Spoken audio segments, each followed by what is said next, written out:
ത്രിയേക ദൈവത്തിൻ്റെ അതിപരിശുദ്ധ നാമം വാഴ്ത്തപ്പെടുമാറാകട്ടെ. കർത്താവ് പ്രിയ വിശ്വാസികളുടെ സമൂഹമേ, നിങ്ങളെ ഏവരെയും പ്രഭാത വചനത്തിലേക്ക് സ്വാഗതം ചെയ്യുന്നു. ഇന്നത്തെ ചിന്താവിഷയം എന്നത് ദൈവരാജ്യം ഇന്നലെ, ഇന്ന്, നാളെ. നാം പഴയ നിയമം പരിശോധിക്കുമ്പോൾ ദൈവരാജ്യം ഉണ്ട് എന്നും അത് ഒരിക്കലും നശിച്ചു പോകുന്ന ഒന്ന് അല്ല എന്നും നമ്മുടെ പിതാക്കന്മാർ ദൈവത്തിൻ്റെ വഴികളിലൂടെ സഞ്ചരിക്കുന്നതായും നാം കാണുന്നു. ദൈവം ദൈവരാജ്യത്തിൻ്റെ മാത്രം രാജാവല്ല എന്നും അവൻ സർവശക്തനാണ് എന്നും നാം കാണുന്നു. ഒരു രാജ്യത്ത് ജനങ്ങൾ തിരഞ്ഞെടുക്കുന്ന അഥവാ ദൈവത്താൽ അഭിഷിക്തനാകുന്നവനാണ് രാജാവ്. അതായത് ജനങ്ങൾക്ക് ശേഷം രാജാവ് ഉണ്ടായി. എന്നാൽ പഴയ നിയമത്തിൽ കാണുന്നത് ദൈവത്തിൻ്റെ പിന്നാലെ ദൈവരാജ്യമുണ്ടായി എന്നാണ്. ദൈവം ഉണ്ടാക്കിയ ഭൂമിയിൽ ആധിപത്യം സാത്താൻ്റെ ആയി മാറിപ്പോയതായി നാം ഇവിടെ കാണുന്നു. ഹൗവ സാത്താനാൽ വഞ്ചിക്കപ്പെടുന്നു. ആദാമും ഹൗവയും പാപികളാകുന്നു. അവർ ഏദൻ തോട്ടത്തിൽ നിന്നും പുറത്താക്കപ്പെടുന്നു. കായീൻ സാത്താൻ്റെ പ്രേരണയാൽ ഹാബേലിനെ കൊല്ലുന്നതായും നാം ഇവിടെ കാണുന്നു. ജനങ്ങൾ പാപത്തിൽ അടിമകളായി തീരുന്നു. അനന്തരം നാം കാണുന്നത് നോഹയും കുടുംബവും ഒഴികെ മറ്റ് ആളുകൾ മരിക്കുന്നതായാണ്. സൊദോം ഗൊമോറയുടെ അവസ്ഥയാണ് നാം ഇവിടെ കാണുന്നത്. പിന്നീട്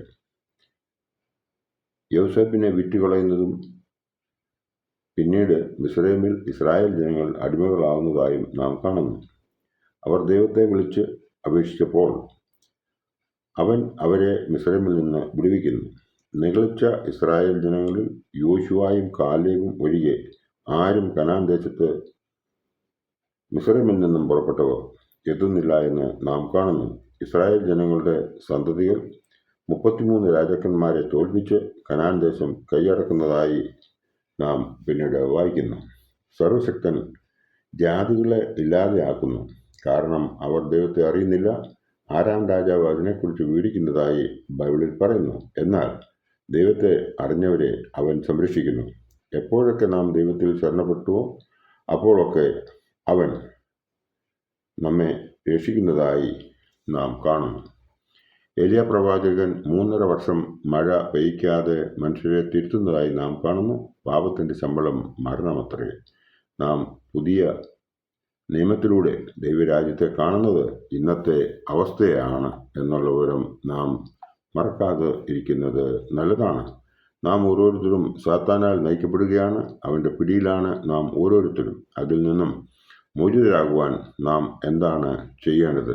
അതിനായി നാം ആദ്യം ചെയ്യേണ്ടത് പാപത്തെ ഉപേക്ഷിക്കുകയാണ് നാം ചെയ്യേണ്ടത്. എങ്ങനെ ആണ് നാം പാപത്തെ ഉപേക്ഷിക്കേണ്ടത് എന്നുള്ളത് പരിശുദ്ധനായ പൗലോസ് റോമർക്ക് എഴുതിയ ലേഖനം 7-ാം അധ്യായം 12 മുതൽ മുമ്പോട്ട് വായിക്കുമ്പോൾ നമുക്ക് അതിൽ നിന്ന് വ്യക്തമായി മനസ്സിലാക്കുവാൻ സാധിക്കും. അതായത്, ആകയാൽ ന്യായപ്രമാണം വിശുദ്ധം, കൽപ്പന വിശുദ്ധവും ന്യായവും നല്ലത് തന്നെ. എന്നാൽ നന്മയായുള്ളത് എനിക്ക് മരണകാരണമായി തീരുന്നുവെന്നോ ഒരു നാളും അരുത്. പാപമത്രേ മരണമായി തീരുന്നത്. അത് നന്മയായുള്ളതിനെ കൊണ്ട് എനിക്ക് മരണം ഉളവാക്കുന്നതിനാൽ പാപം എന്ന് തെളിയേണ്ടതിന് കൽപ്പനയാൽ അത്യന്തം പാപമായി തീരേണ്ടതിന് തന്നെ. ന്യായപ്രമാണം ആത്മീയമെന്നും ഞാൻ അറിയുന്നുവല്ലോ. ഞാനോ ജഡമയൻ, പാപത്തിന് ദാസനായി വിൽക്കപ്പെട്ടവൻ തന്നെ. ഞാൻ പ്രവർത്തിക്കുന്നത് ഞാൻ അറിയുന്നില്ല. ഞാൻ ഇച്ഛിക്കുന്നതിനെ അല്ല, പകയ്ക്കുന്നതിനെ അത്രേ ചെയ്യുന്നത്.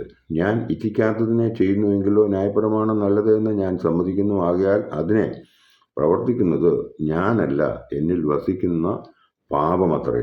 എന്നിൽ എന്ന് വെച്ചാൽ എൻ്റെ ജഡത്തിൽ നന്മ വസിക്കുന്നില്ല എന്ന് ഞാൻ അറിയുന്നു. നന്മ ചെയ്യുവാനുള്ള താല്പര്യം എനിക്കുണ്ട്, പ്രവർത്തിക്കുന്നതോ ഇല്ല. അതിന് കാരണം നമ്മൾ സാത്താനാൽ പിടിക്കപ്പെട്ടിരിക്കുന്നു. പാപം നമ്മളെ വരിഞ്ഞു മുറുക്കിയിരിക്കുന്നു എന്നാണ് നാം ഇതിൽ കാണുന്നത്. ഇതിൽ നാം കാണുന്നത് പാപത്തിൻ്റെ അടിമത്വത്തിൽ നിന്നും നാം രക്ഷിക്കപ്പെടണം എന്നുള്ളതാണ്. സ്വാഭാവികമായ മനുഷ്യൻ്റെ അവസ്ഥയാണ് പൗലോസ് ശ്ലീഹ നമ്മെ ചൂണ്ടിക്കാണിക്കുന്നത്. അടുത്തത് ഗലാത്യർ 2:20 പ്രകാരം പറയുന്നു, ഞാൻ ക്രിസ്തുവിനോടുകൂടെ ക്രൂശിക്കപ്പെട്ടിരിക്കുന്നു. ഇനി ജീവിക്കുന്നത് ഞാനല്ല, ക്രിസ്തു അത്രേ എന്നിൽ ജീവിക്കുന്നു. ഇപ്പോൾ ഞാൻ ജഡത്തിൽ ജീവിക്കുന്നതോ എന്നെ സ്നേഹിച്ചു എനിക്ക് വേണ്ടി തന്നെത്താൻ ഏൽപ്പിച്ചു കൊടുത്ത ദൈവപുത്രങ്കിലുള്ള വിശ്വാസത്താൽ അത്രേ ജീവിക്കുന്നത് എന്ന ഈ ഭാഗത്ത് എടുത്തു പറഞ്ഞിരിക്കുന്നു. പരിശുദ്ധനായ പൗലോസ് ശ്ലീഹ റോമർക്ക് എഴുതിയ ലേഖനം 8-ാം അധ്യായം 2-ാം വാക്യത്തിൽ പ്രകാരം പറയുന്നു, ജീവന്റെ ആത്മാവിൻ്റെ പ്രമാണം എനിക്ക് പാപത്തിൻ്റെയും മരണത്തിൻ്റെയും പ്രമാണത്തിൽ നിന്ന് ക്രിസ്തു യേശുവിൽ സ്വാതന്ത്ര്യം വരുത്തിയിരിക്കുന്നു എന്നാണ് ഇവിടെ എടുത്തു പറയുന്നത്. സ്വർഗരാജ്യം നമുക്ക് ലഭിക്കണമെങ്കിൽ നാം പാപത്തിൽ നിന്നും സ്വതന്ത്രരായിരിക്കണം. അത് സാധിക്കണമെങ്കിൽ നാം പാപത്തെ വെടിഞ്ഞ് ദൈവത്തിൻ്റെ അടുത്തേക്ക് ചെല്ലുവാൻ നാം ഓരോരുത്തരും തയ്യാറായിരിക്കണം. യോഹന്നാൻ ശ്ലീഹ പുതിയ എഴുതിയ 1-ാം ലേഖനം 2-ാം അധ്യായം 3-6 വരെയുള്ള ഭാഗത്ത് പ്രകാരം പറയുന്നു, അവൻ്റെ കൽപ്പനകളെ പ്രമാണിക്കുന്നു എങ്കിൽ നാം അവനെ അറിഞ്ഞിരിക്കുന്നുവെന്ന് അതിനാൽ അറിയുന്നു. അവനെ അറിഞ്ഞിരിക്കുന്നുവെന്ന് പറയുകയും അവൻ്റെ കൽപ്പനകളെ പ്രമാണിക്കാതിരിക്കുകയും ചെയ്യുന്നവൻ കള്ളൻ ആകുന്നു, സത്യം അവനിൽ ഇല്ല. എന്നാൽ ആരെങ്കിലും അവൻ്റെ വചനം പ്രമാണിക്കുന്നു എങ്കിൽ അവനിൽ ദൈവസ്നേഹം വാസ്തവമായി തീർന്നിരിക്കുന്നു. നാം അവനിൽ ഇരിക്കുന്നു എന്ന് ഇതിനാൽ നമുക്ക് അറിയാം. അവൻ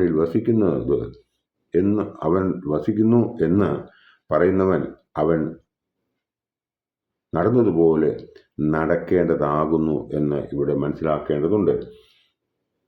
നാം പാപത്തിൽ നിന്നും പിന്മാറി ദൈവത്തിൻ്റെ വഴികളിലൂടെ യാത്ര ചെയ്യുന്നുവെങ്കിൽ നമുക്ക് ഇതൊക്കെയും, അതായത് സ്വർഗരാജ്യം അവകാശപ്പെടുവാൻ നമുക്ക് സാധിക്കും. ആ സ്വർഗരാജ്യം നമുക്ക് ലഭിക്കണമെന്നുണ്ടെങ്കിൽ ദൈവരാജ്യം ഇന്നലെ, ഇന്ന്, നാളെ എന്ന ആ ഒരു ചിന്താവിഷയത്തിൽ നാം വളരെ ഗഹനമായി ചിന്തിക്കുകയും പഴയ നിയമത്തിൽ മറഞ്ഞു കിടക്കുന്നതായ ആ ദൈവ ശക്തിയെ നാം പുതിയ നിയമത്തിലൂടെ മനസ്സിലാക്കുന്നുവെങ്കിൽ മാത്രമേ നമുക്ക് ദൈവരാജ്യത്തെക്കുറിച്ച് മനസ്സിലാക്കുവാനും നമ്മുടെ ജീവിതം നിത്യതയിൽ നമുക്ക് നമ്മെ തന്നെ സമർപ്പിക്കുവാനും സാധിക്കുകയുള്ളൂ. അതിന് വേണ്ടിയിട്ട് നാം ചെയ്യേണ്ടത് ആദ്യം പാപത്തിൽ നിന്നും നാം